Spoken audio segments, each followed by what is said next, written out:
அம்மையும் அப்பையுமாய் இருக்கும் அப்பா, என் மனசில் வரும் எல்லா எண்ணங்களையும் நீக்கிவிடு. அழியும் பொருள்கள் மீது இருக்கிற ஆசையையும் நான் என்ற பெருமையும் அகற்று. செயல்களிலும் எண்ணங்களிலும் அமைதியாக்கி எதையும் நினைக்காத நிலைக்கு என்னை அழைத்து செல்.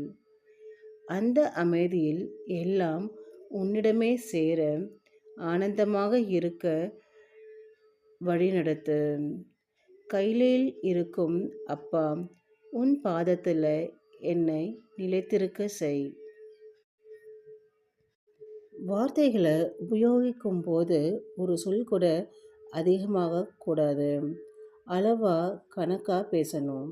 அதனால் நமக்கு சரி, பேச்சை கேட்குறவங்களுக்கும் சரி, பொழுது மிச்சமாகும். வழவழ என்று பேசாமல் சுருக்கமாக சொல்ல வேண்டியதை சொல்ல பழகி கொண்டாலே புத்தியில் ஒரு தீக்ஷணம், வாக்கில் ஒரு பிரகாசமும் உண்டாகும். ஜெய ஜெய சங்கர ஹர ஹர சங்கர மகாபெரிவா சரணம். இன்றைய நாள் சந்தோஷமாகவும் ஆசீர்வாதம் மிக்கதாகவும் இருக்கட்டும். நன்றி, வணக்கம்.